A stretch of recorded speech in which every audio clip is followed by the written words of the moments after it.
I started working at Stratosyn Labs on a warm spring morning in Austin. I had just left a big company where everything moved at a glacial pace, and Stratosyn felt like a dream: young, fast, full of promise. During my interview, the founder told me, "Here, everyone has a chance to make their mark." I believed him, the way young people believe that if they just work hard enough, every door will open. In my first year, I worked nonstop. I rewrote almost their entire data system, fixed hundreds of tiny bugs no one even noticed, and when our first major project launched flawlessly, the executives acted like it was the natural order of things. My name wasn't mentioned in the announcement email, no bonus, no credit. But they said, "Mara, we couldn't have done it without you." I smiled, said thank you, and went back to my desk. Stratosyn was the kind of company that looked perfect from the outside. Morning meetings came with organic coffee and granola bars, every wall plastered with slogans like "Think bold, fail fast, make impact." But behind those words was exhaustion, quiet rivalry, and an unspoken rule: whoever talks louder wins. I wasn't loud. I believed in data, not slogans. My desk sat in the far corner, where afternoon light always slanted across the keyboard. 3 monitors, 2 unwashed coffee mugs, and a tiny cactus. A gift from my first teammate who quit after burning out. I named it Pixel. Every time I saw that cactus fighting to stay alive in the dry, air-conditioned office, I saw a reflection of myself. I built the core analytics platform that landed the company a multi-million-dollar deal with a national logistics chain. I wrote that system from scratch, alone, in 2 months, while the other tech teams were still arguing over variable names. The day Stratosyn announced the contract win, the CEO sent a thank you email listing every contributor's name except mine. My manager told me, "You're the one who keeps everything running. Everyone knows that." But who was everyone? No one said a word when the press came to interview the team. I once asked for a promotion after 3 years. The meeting lasted 10 minutes. They said, "You have great potential, but we need to see leadership. Let's revisit this next quarter." I heard the phrase "next quarter" so many times that it became part of my pulse. By year 5, I understood that next quarter really meant never. I wasn't the type to chat in the break room, join weekend parties, or play company sports. I was only good at one thing: keeping the system flawless. When it broke at 3 in the morning, they called me. When it ran perfectly, they forgot I existed. I became the shadow behind other people's success. And the scariest part was how normal that started to feel. There were nights I sat alone in the office, the light casting pale reflections on white walls. I'd play old jazz records, my fingers moving across the keyboard until dawn. In those hours, I thought about my mother. She'd been a mechanical engineer at a car factory in Oklahoma. When I was 17, a male coworker took credit for her engine redesign. She knew it, but said nothing. When I asked why, she gave me a tired smile. "Because you can't win a game built on someone else's rules." I cried that night, not out of pity, but anger. Anger at a silence I couldn't understand. Maybe that's why I've always wanted to prove the opposite. I thought if I worked harder than anyone, the system would have to notice. But after 5 years, I learned something else. The system wasn't built to be fair. It was built to protect whoever holds the power. The culture at Stratosyn was a theater of people pretending to be brilliant. Words like synergy and scalable floated through every meeting. The louder talkers always got more credit than the ones who actually solved problems. I watched, I listened, and I stopped being angry. I just felt cold. Still, I worked. I coded, optimized, logged every change, kept copies of everything on a personal drive, partly out of habit, partly out of instinct. I didn't trust promises anymore. By the 5th summer, Stratosyn started expanding. They talked about IPOs and global vision and hired new people with bright eyes and wide smiles. I'd once looked like them. Maybe we all had, before learning that in this world, people only listen to those who shout loud enough to be heard. One Friday afternoon, while debugging a minor module, I overheard the chief technology officer talking to HR in the hallway. "We need someone with a stronger presence, someone who can represent the product team, someone who excites people." HR replied, "I think I know just the person. I didn't think much of it then. I logged another bug and kept working. But a few weeks later, an email appeared in the company inbox.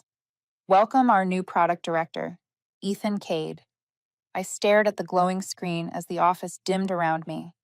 5 years, thousands of sleepless hours, millions of lines of code, and now a new chapter was opening. I didn't know whether to feel hopeful or uneasy. I only knew one thing for sure. The rules of the game were about to change. News about Ethan Cade spread faster than a software update. The next morning, by the time I walked into the office, everyone was already buzzing. Someone said he used to work in New York. Another added that his previous company had just raised tens of millions of dollars. A third voice chimed in, he's only 30 and already mentioned by Forbes. I said nothing. I just poured my coffee and went back to my seat, pretending not to hear the name that now hovered in every inbox. The introduction meeting was held in the largest conference room on the 8th floor. Warm light glowed across the wooden table, the smell of coffee mingled with expensive perfume, turning the air thick. Ethan walked in to the sound of applause.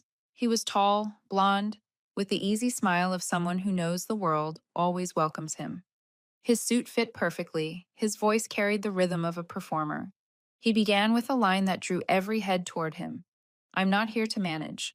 I'm here to build something that will make the world remember Stratacyn. The room erupted again, and I knew he had already won them over. I watched from the back row. I wasn't impressed by the speech, only by how deliberately he looked at people, each glance chosen, each smile perfectly timed. He was the kind of man who understood that power didn't come from skill, but from making others believe you had it.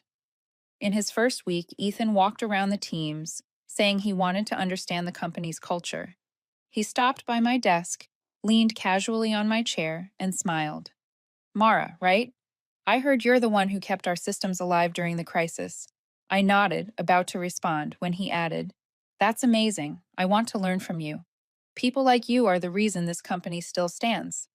It was the first time in years someone spoke about my work with respect. Yet there was something in his eyes that unsettled me, a look that was part admiration, part calculation. In the weeks that followed, Ethan hosted a string of strategy sessions. He spoke in buzzwords: data synergy, artificial intelligence empowerment, predictive intelligence. People nodded, taking notes, though few truly understood what he was saying. I just watched in silence. He had a talent for making uncertainty sound visionary, a skill I never had. Cheryl, the head of HR, quickly became his closest ally. They had lunch together, appeared side by side in every meeting, laughing at stories the rest of us didn't get. In internal memos, Cheryl often referred to Ethan's vision as if he were some kind of savior sent from above. One Thursday afternoon, Ethan invited me to a private discussion in a small meeting room. He said he wanted to understand the analytics system better. I brought my laptop, opened the architecture map, and explained every module, every optimization algorithm I had spent years refining. He listened carefully, took notes, and occasionally said, That's impressive. When I finished, he smiled politely. Could you give me access to the main repository? I'd like to review it in detail before the improvement plan. I hesitated. The main repository contained the system's entire core, including the automation scripts I had built. Proprietary work never shared beyond the core team. I told him I'd need to ask the CTO first. He smiled again. No need, I'll speak to him myself. Just send it over for convenience. His tone was gentle, but carried the weight of someone used to being obeyed. I left the room uneasy. Part of me wanted to believe he was just doing his job. Another part knew better. That night, I wrote in my work journal, 23rd. Ethan requested repository access. Purpose unclear. Be cautious. After that, Ethan began to interfere more directly. He proposed changing the testing process, shifting code approval from me to his new product team. The CTO agreed without discussion. I received only a short message from Cheryl. This is a necessary step for efficiency. Everything changed quickly. My name disappeared from project documents. In weekly meetings, Ethan presented his improvement plans, essentially copies of my earlier proposals. Whenever I spoke, he interrupted with a friendly smile. Great point. Let's see if that fits into my team's roadmap. I realized I was being pushed out of what I had built. One afternoon, while I was reorganizing the project folders, Grace, my closest colleague, stopped by. She lowered her voice. I heard Ethan's preparing a report for the board. They're introducing him as the head of AI analytics. Your product mock-ups are in his slides. I said nothing, my pulse quickening. Grace looked worried. Maybe you should talk to HR. I smiled faintly. I've learned HR never stands on the engineer's side. A few days later, Ethan sent out an all-team email. Subject: Temporary restructuring for performance alignment. In it, he announced the merger of all tech groups into a single product unit under his direct management. My name appeared at the bottom of the list, labeled Special Technical Support. The title lead engineer was gone. That night, I stayed late, staring out at the city lights through the glass wall. I remembered my mother's words. You can't win if they make the rules. Maybe she was right. But I also knew I wasn't that quiet girl anymore.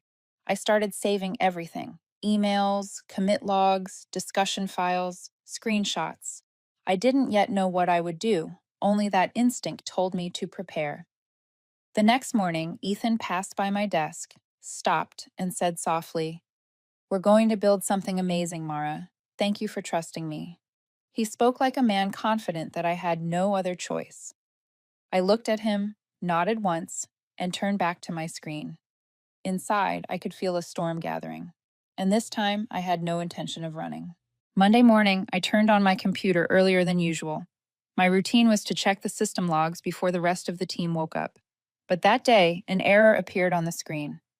I tried 3 times, and the same message kept flashing back at me. Permission denied. I thought it was a technical glitch, but when I checked the admin board, I saw it clearly. My commit access had been revoked. I could no longer update, edit, or download a single line of code from the main project.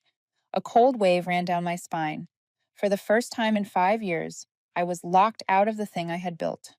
I messaged the tech channel, asking if anyone else was having access issues. No one replied. An hour later, Ethan sent an email to the entire team. Temporary access restrictions to ensure security during the transition. Thank you for your cooperation. One short sentence, no name mentioned. But I knew exactly who it was meant for. I stood up, walked to the small kitchen, and poured coffee to steady myself. Cheryl from HR walked by, offering her polite smile. I asked casually, Do you know why my access was restricted? She feigned surprise. Oh, it's probably temporary. Ethan's restructuring the teams. Then she refilled her cup and walked away. Her answer was too clean, too perfect, like it had been rehearsed. Back at my desk, I opened my backup repository stored on a personal drive. What I saw made my chest tighten. The main project folder had been renamed CadeFlow. The first line in the README file reads, Author, E. Cade. Every module, every automation script, every analysis algorithm I had written over sleepless nights was there, except my comments were edited out and my name was gone. I scrolled down to the bottom of the file. In a few places, Ethan had left my original notes but rearranged the sentences. In some, he forgot to delete my name in the comments, only to add at the end, to be optimized by EK. He hadn't just stolen my work, he was turning me into a footnote in his story. I leaned back in my chair, staring out the window. Sunlight hit the glass, sharp and blinding. I didn't know whether to laugh or rage. Everything I had built now bore someone else's name. Part of me wanted to walk away. But another part, the one that had watched my mother's silence years ago, whispered, Don't.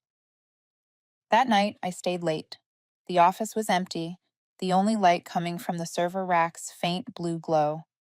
I logged into the old backup system that no one paid attention to anymore. There, I found the earliest versions of the project, every line of code signed with my digital signature. I saved them all to a separate drive, encrypting it with a password. It felt like unearthing the bones of a creature I had once brought to life. Around 8, my phone buzzed. It was Grace. You're still there? She asked. I said yes. She paused, then spoke quietly. I heard Ethan's planning to present CadeFlow to the board next week. They're treating it as the company's flagship project. I asked, Who told you? She said, "Someone in marketing." He said, "Every slide has Ethan's name on it, and the visuals are your old interface." I stayed silent. On the other end, Grace sighed. "Mara, maybe you should talk to HR." I laughed dryly. HR? Cheryl's been having lunch with Ethan every day. You think they'd listen to me? Grace didn't answer, just said, "Be careful," and hung up. I turned off the lights and left the office. Austin glowed bright against the night sky. I walked across the bridge, the river wind cool against my skin, but my thoughts were tangled. I thought of every line of code I had written, every idea dismissed before someone else repackaged it as brilliance. Ethan wasn't stupid. He knew how to exploit the blind spots, both in the system and in people. He didn't steal to be famous.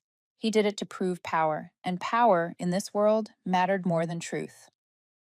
When I got home, I opened my laptop again and checked each file one more time. I found an old recording of a team meeting from 2 months earlier where Ethan had praised my model. In it, he said, "It's incredible that Mara's team built something capable of restructuring our entire platform." That short sentence was now my first piece of evidence.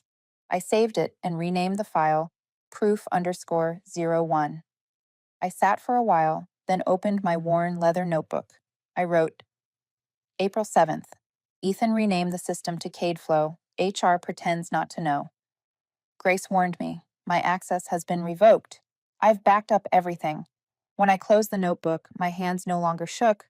I wasn't scared anymore, only calm, like someone who finally understood she was being erased from her own life, and that if she didn't act, she would disappear completely. I didn't sleep that night.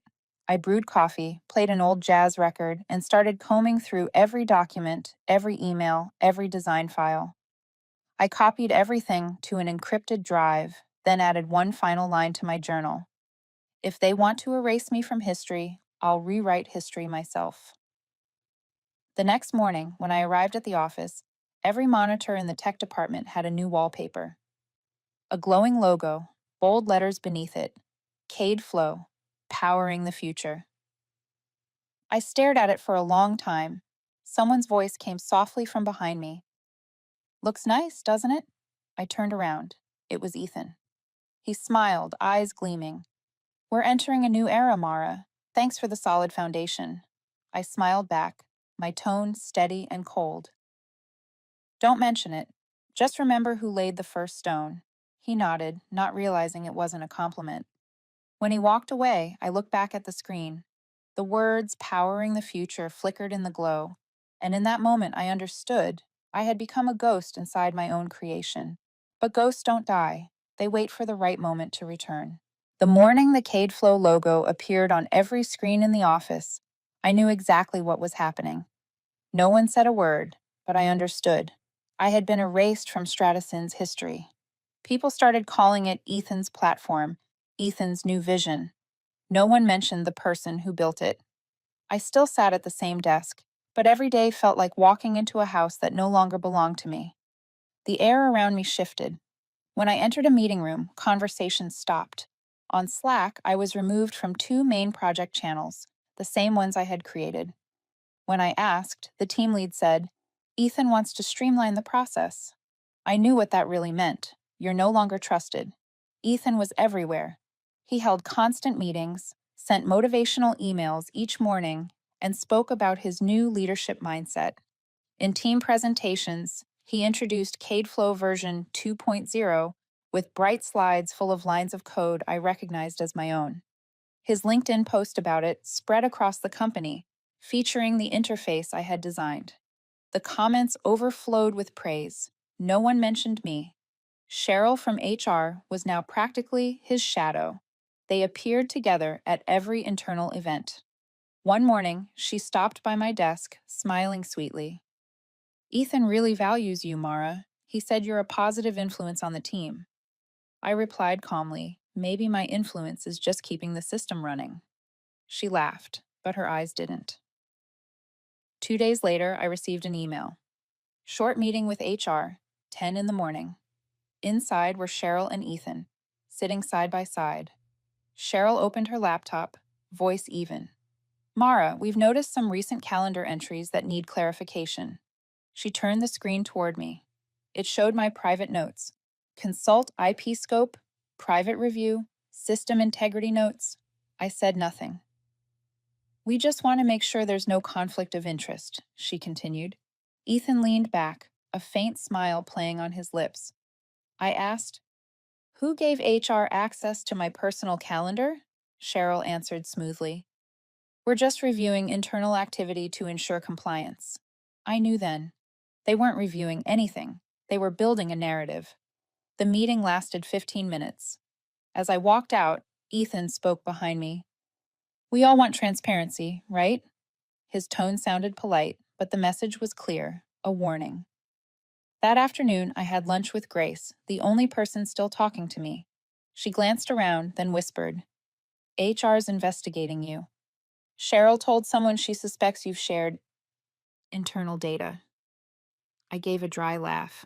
I barely have time to talk to people inside. Grace looked uneasy. "Ethan's close with the board. I think they'll believe him." I stayed quiet. She took my hand. "If I were you, I'd leave before they make it impossible." I shook my head. Not this time. That evening, I stayed after hours. The office was silent, the servers glowing faint blue. I checked the system logs and found unauthorized access to my personal account, an internal IP anonymized. I took screenshots, saved the logs, and copied everything to an external drive. Every move I made was careful, deliberate, like crossing a minefield. By 9, I left the building. Austin's skyline blazed bright, but a chill emptiness settled inside me. I thought of my mother, the woman who lost everything because she stayed silent. I promised myself I wouldn't. The next morning, I sent an email requesting a personal day off. Then I drove to the office of David, a patent attorney I had met months ago at a tech conference. His office was small, walls lined with framed patents. I told him everything: Ethan, CadeFlow, HR, the revoked access. When I handed him my backup drive, he plugged it in, scrolled through the files, and nodded. "Every timestamp matches. You built the system's core. If there's no explicit IP transfer clause in your contract, you hold the legal rights." I asked, "How do I protect it?" David replied, "We'll file a provisional patent covering 3 main components: the optimization system, the automation algorithm, and the interface framework. Each can stand as its own claim." I nodded, feeling the faint rush of finding a way out. But I also knew, if they discovered this, they'd come after me hard. That night, I went home and opened my laptop. I saved all original files, labeled the folder Origin. Then I opened my journal and wrote, "May 15th, HR has started. Ethan's behind it. Met with the lawyer. They don't know the real game is just beginning." I closed the notebook and caught my reflection on the dark screen. I wasn't waiting anymore. I was preparing. If they were setting a trap for me, I would turn that trap into evidence that destroyed them. And this time, I wouldn't lose. I returned to Stratison on Monday morning after my day off. No one greeted me. People avoided my eyes, pretending to be busy with their screens. There was something different in the air, as if the rumor had already spread and I was the story everyone had heard. By mid-morning, an email from HR appeared in my inbox. "Mara, please attend an urgent meeting at the HR conference room, 11 in the morning." I read it 3 times. No explanation, no name attached, just the general HR address. I knew what this was, the next step in their plan. The HR room sat at the end of the hallway, beige walls, a pale wooden table, and a dying plant in the corner. When I walked in, Cheryl was already seated with Ethan. A thick folder rested on the table. Cheryl offered a polite smile. Ethan gave a brief nod. "Thank you for coming, Mara," Cheryl began. "We just need to clarify a few matters before we continue our collaboration." I sat down. She opened the folder and pulled out several printed pages. "Recently, we discovered some calendar entries indicating external appointments, specifically ones labeled Consult IP Scope and Private Review." She glanced at me over her glasses, tone casual as if discussing the weather. "Can you explain these?" I kept my voice steady. "Those are personal notes. I haven't done any outside work or shared company information with anyone." Ethan leaned forward slightly, his tone light but sharp. We have to protect Stratison's intellectual property. When a senior engineer schedules private appointments involving IP, we have to ask questions. But I never shared any data, I said, locking eyes with him. If you have evidence, show it. Cheryl hesitated for a moment. At this stage, we're only verifying. However, given the severity of the issue, we'll need to suspend your access until the review is complete. I let out a quiet laugh. Investigation? You revoked my access 2 weeks ago. Ethan tilted his head, his smile unshaken. Then you admit you were aware your access had been removed. I realized this wasn't a meeting, it was a script. I stood, gathering what calm I had left. If you want to fire me, just say it. I have nothing to hide. Cheryl flinched. Mara, no one's saying anything about termination. I cut her off. We both know this is the final step. Then I turned to Ethan, speaking slowly. You can erase my name from the project, but you can't erase the truth. The room went silent. Ethan only smiled, his eyes cold as glass. Truth is a flexible concept, Mara, and here I define it. I left the room without another word. That afternoon, a second email arrived. Subject: Termination of employment. Violation of confidentiality policy. It was short, effective immediately. HR will arrange for you to collect your belongings. No meeting, no chance to explain. Just one closing line. We wish you success in your future endeavors. When I reached my desk, a security guard was already there with a cardboard box. People glanced over, then quickly looked away. I packed fast, my coffee mug, the little cactus named Pixel, and a few scattered notes. Across the room, Grace watched me with sad eyes, but didn't dare move closer. Ethan appeared just as I was about to leave. He stood with his arms crossed, voice gentle, almost cordial. Nothing personal, Mara. Just a matter of principle. I looked at him. Principle? I smiled faintly. You call stealing someone's work a principle? He didn't answer, only smiled wider, a trace of amusement in his eyes. Careful, Mara. Emotion makes people careless. I nodded. Thanks for the advice. I'll remember it. As the elevator doors closed, I saw him still standing there, hands in his pockets, calm as ever. I felt something unexpected, a strange sense of relief, like shackles falling away. They thought they had ended me. They didn't know they had just freed me.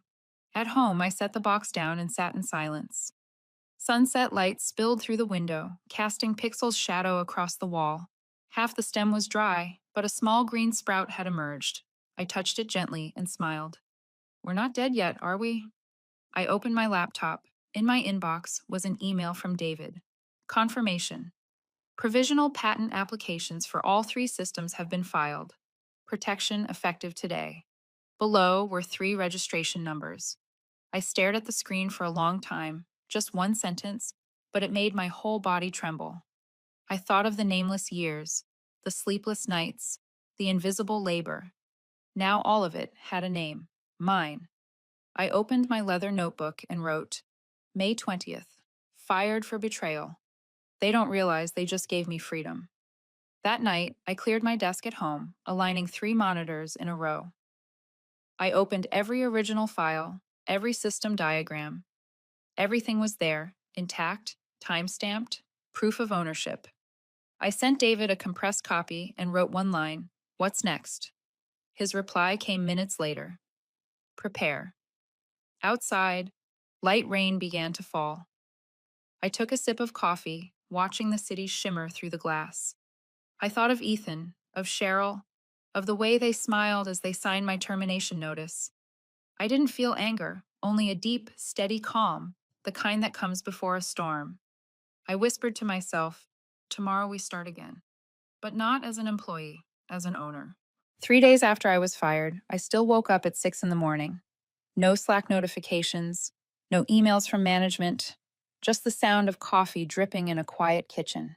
Everything felt unnaturally still. But within that stillness, I felt something else, power.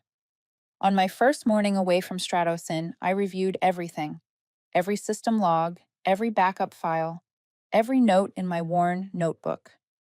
Each detail was a piece of the puzzle they tried to hide. Every timestamp existed long before Ethan showed up. Every record proved I was the creator. I made 3 backups and stored them in 3 separate places. By noon, David called. Mara, I've reviewed the documents. The company used your intellectual property without a single transfer agreement. Legally, that's a serious violation. We won't make noise yet. For now, I suggest issuing a temporary notice restricting the use of the modules you own. I nodded, staring out the window. The clouds drifted slowly over Austin, thick and heavy. They won't stay quiet, I said. David chuckled softly. They don't need to stay quiet. They just need to stay afraid. That afternoon, I drafted a detailed summary of the modules, the core analytics engine, the automation framework, and the interface system. I listed all the evidence: original files, meeting transcripts, commit logs, and metadata. When I sent it to David, he replied, "Perfect. Enough to keep them awake at night." That evening, I opened LinkedIn. Ethan had just posted, "Sometimes innovation means removing what holds us back." The photo showed him standing proudly in a boardroom, the CadeFlow logo glowing behind him. I stared at the caption, smiling faintly. If he thought he had removed me, he was about to learn what a real mistake looked like. 3 days later, the first envelopes went out. 3 thick, sealed letters sent to Stratosin's legal office, the board of directors, and the product division. Each contained the provisional patent filings and a formal notice to cease use of my intellectual property until a licensing agreement was reached. David told me, "Everything's been filed properly. From now on, don't contact them directly. Let the law do the talking." The next day, Stratosin went silent. No calls, no emails. But on the third day, the whispers started. A former coworker from marketing messaged me. "What did you do?" "The company is in emergency meetings. They're saying there's a software copyright issue." I simply replied, "Nothing serious? I'm just reclaiming what's mine." I could picture the scene inside that building: Ethan frowning, Cheryl frantically making calls, the board demanding answers. They thought I'd walk away quietly. Instead, I'd force their whole system to stop. And this was only the beginning. That evening, David texted, "They've received it." Stratosin's legal department asked for time to review. I asked, "How long?" He replied, 7 days at most. They're scrambling. I didn't spend those 7 days idly. I reached out to a few former colleagues, people who had also been pushed out for the sake of restructuring. One of them, an engineer named Jordan, still had temporary access to a secondary system. He sent me an internal audit report. Every line of my code was still running on their servers, untouched. I saved it and added it to the evidence file. On the 5th day, a small article appeared on a tech blog, rumors of an IP dispute at Stratosin. No one knew the source, but I had a good idea. David wasn't a man of many words, but he knew exactly where to send them. That afternoon, a strange call came through. A man's voice. "Mara, this is Tom from TechPulse. We've heard about your case with Stratosin. Any comment?" I answered, "Not yet. But when I speak, everyone will hear." When I hung up, I felt calm, strangely calm. I wasn't afraid anymore. This fight wasn't loud, and it didn't need to be. No shouting, no spectacle, just evidence, time, and resolve.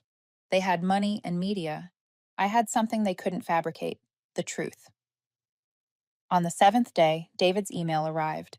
Subject: Response from Stratosin. I opened it.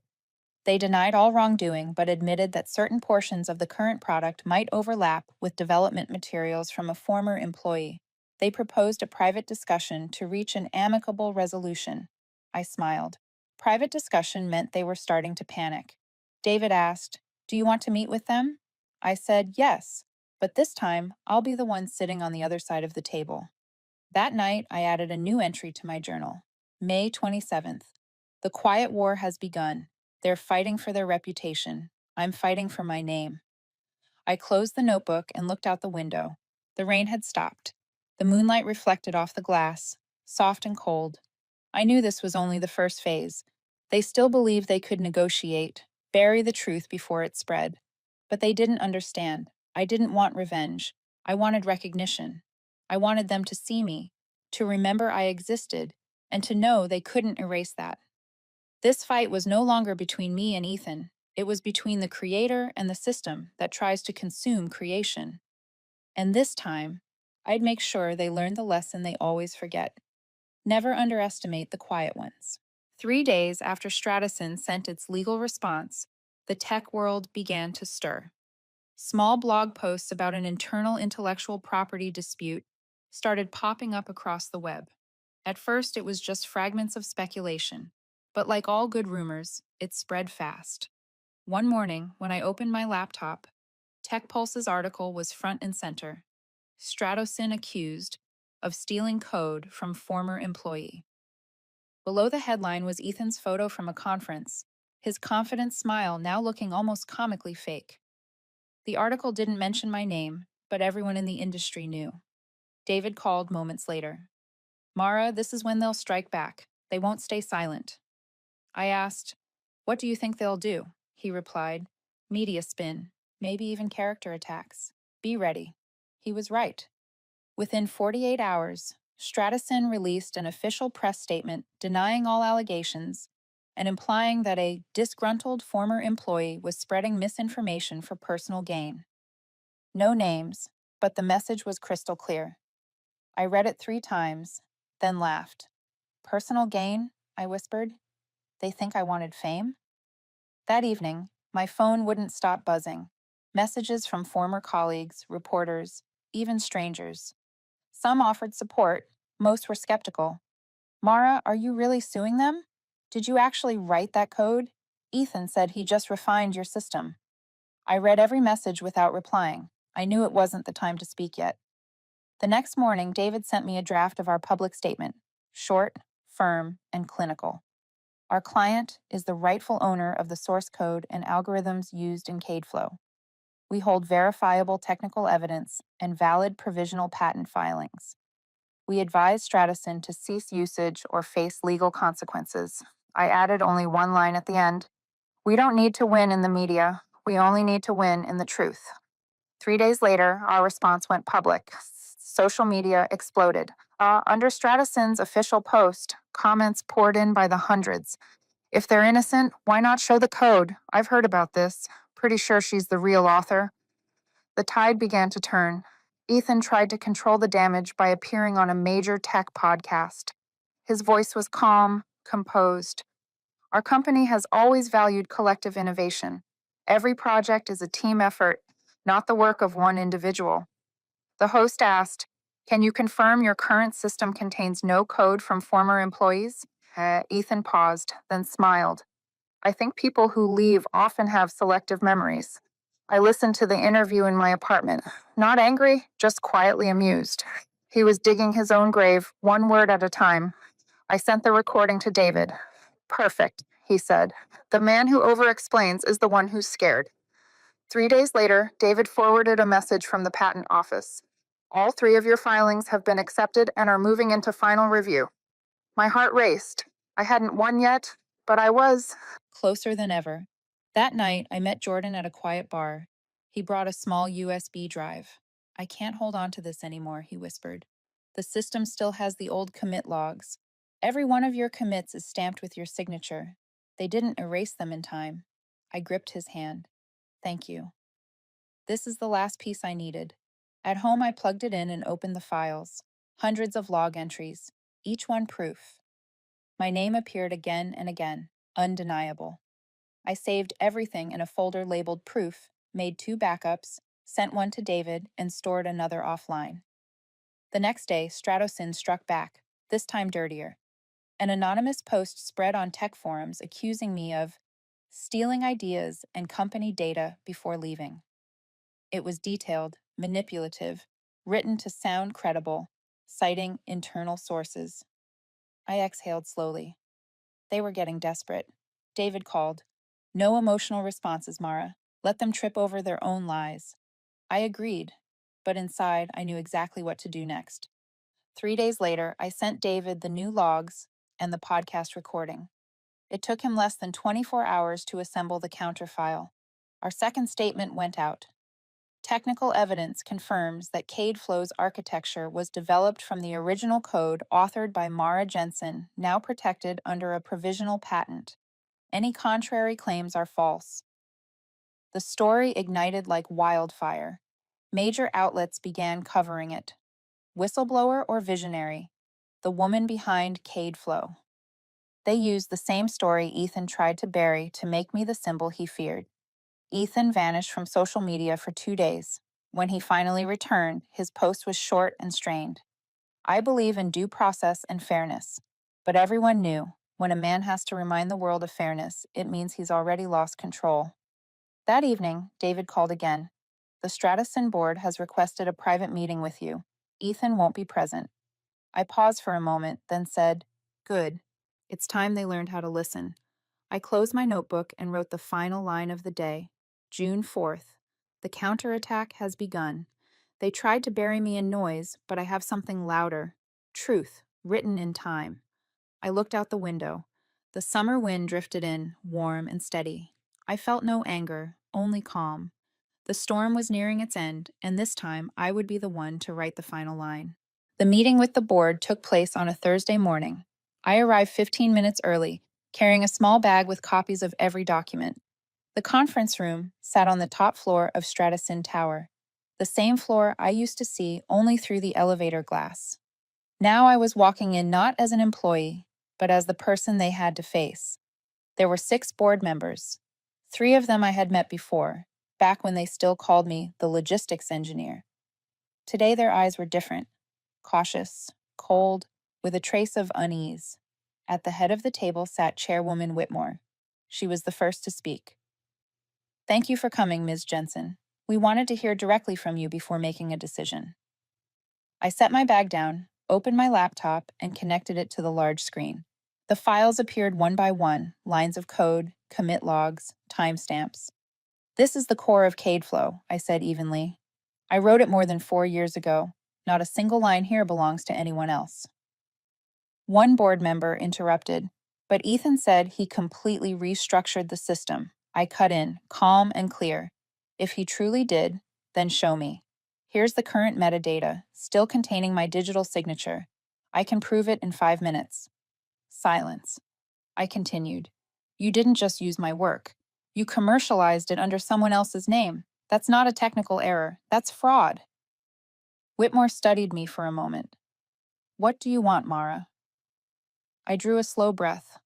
I don't want money, not yet. I want my name restored to where it belongs, and I want Ethan held accountable for what he stole. They exchanged glances. Finally, Whitmore said, We'll need time to review. I nodded once. I gave you 5 years to review. Now it's time to act. I closed my laptop and walked out. As the door shut, I heard whispers, tense, hurried. I knew what was coming. That afternoon, the headline spread, Stratison faces internal audit over intellectual property. Within 2 hours, the board suspended Ethan Cade from his position as product director. Official reason: violation of the company's development and asset management policy. I read it quietly.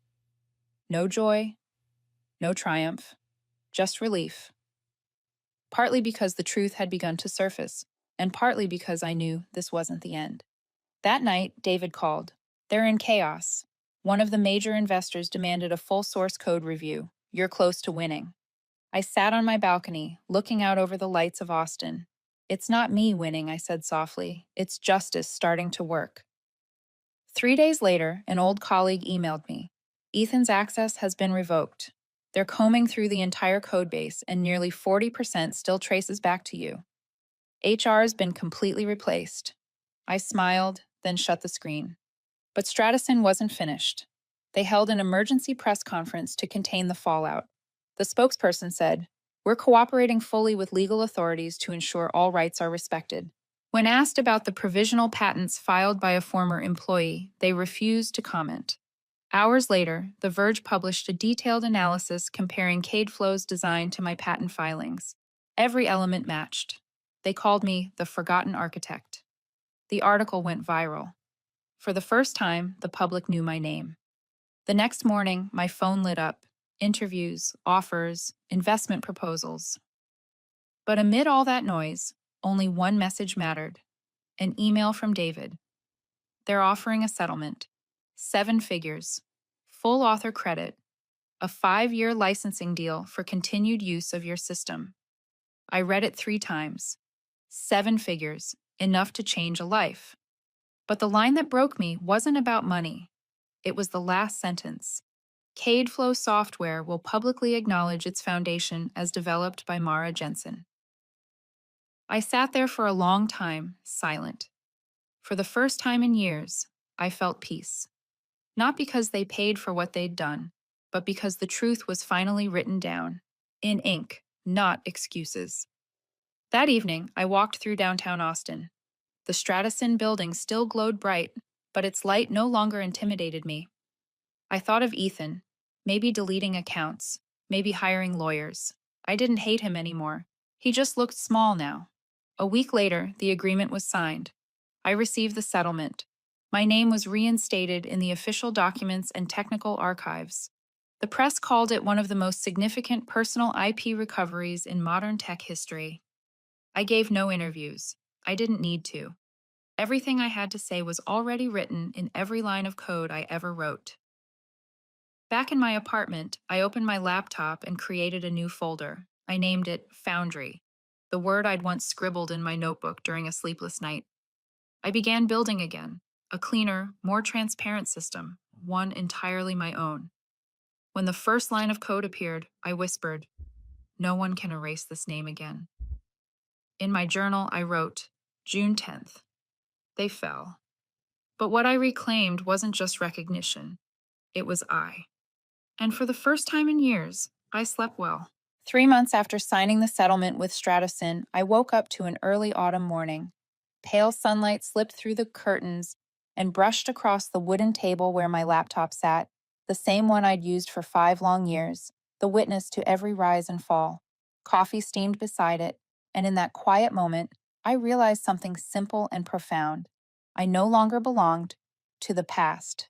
The war was over. I no longer dreamt of boardrooms or heard Ethan's footsteps echoing down the corridor. Everything felt like an old movie I'd watched too many times. And strangely, I didn't feel empty. I felt free, a deep, quiet freedom I had never known before. I still worked, but not from the old apartment. I rented a small space at a WeWork in downtown Austin. It smelled of coffee and new ambition, the kind of place where keyboards never seem to stop. I placed a small sign on my desk with 2 simple words, Foundry. I didn't build Foundry to get revenge on Stratison. I built it because I wanted to rebuild things the right way. Transparent, fair, a place where no one's name would ever be erased from their own creation, where no one had to stay silent just to survive. The first days were lonely. I rewrote every line of code myself, building a foundation that rose from the ashes of the old system, reborn, redefined. I called it Echo, a lightweight, secure automation platform. Every line of code carried a blockchain signature. This time, no one could steal it. One afternoon, while I was documenting features, there was a knock on the door. It was Grace, my old colleague. She stepped in with a hesitant smile. "I heard about Foundry," she said. "You really did it, didn't you?" I handed her a cup of coffee and asked, "You still working there?" Grace shook her head. "No. Layoffs. Cheryl's gone. Ethan. Too." I didn't ask for details. Some stories don't need to be retold. Grace glanced around the small office, her eyes settling on my screen where lines of code were scrolling. "Need someone to help?" she asked. The question caught me off guard for a second. I nodded. Always. But here, whoever builds something gets their name on it. Every document, every file, no exceptions. She smiled. "Then I'm in." And just like that, Foundry had its first teammate. Then another, and another. Engineers who had once been overlooked, replaced, or dismissed by companies that called them non-essential. I called them survivors. We worked without titles, without hierarchy, only trust in the product and in each other. Echo grew faster than I expected. Within a year, a mid-sized logistics firm adopted it for pilot testing. It ran flawlessly. A tech blog wrote, "A new startup led by the engineer once wronged by Stratison is redefining how companies manage data." I read the article silently, didn't share it, didn't comment. I just texted David. "We've started over," he replied. And this time, you're the one writing the rules. Ethan vanished from the industry. I heard he started consulting for startups, but no one really mentioned him anymore. Cheryl moved to Denver and opened a small cafe. The news didn't make me happy, just calm, like the world had quietly fallen back into place. Balance restored without anyone else needing to suffer. Once, a journalist asked me, "Do you forgive them?" I thought for a long time before answering. There's nothing to forgive. I don't carry them with me anymore. I still keep the old cactus, Pixel. It's misshapen now, but alive, stubbornly so. I placed it beside the Foundry logo on my desk.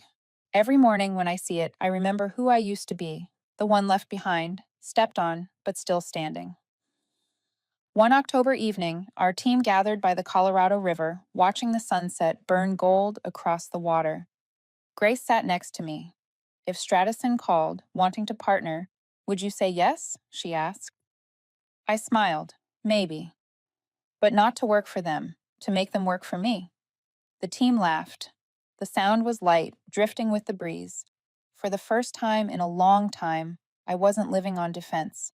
I was building forward. That night, I came home and opened my journal for what might be the last time. October 18th. Foundry has its first contract. Echo is alive. I'm no longer defined by what they took, but by what I built back. Loyalty isn't foolish, as long as you stay loyal to yourself. 5 years ago, they called me a traitor. Now I'm simply free. I closed the book and set it on the table. Outside, the city lights glowed. The world was still rushing forward, but for me, it was finally quiet. I had walked through the darkest part and proved that truth, when guarded by conviction and knowledge, can never be buried. The pixel tilted slightly in the breeze from the window. I reached out and touched it, like keeping a promise. I don't know where Foundry will go from here. I don't need to. For the first time in years, I'm no longer afraid of being forgotten. Because now, I'm the one writing my story, and no one can erase it again.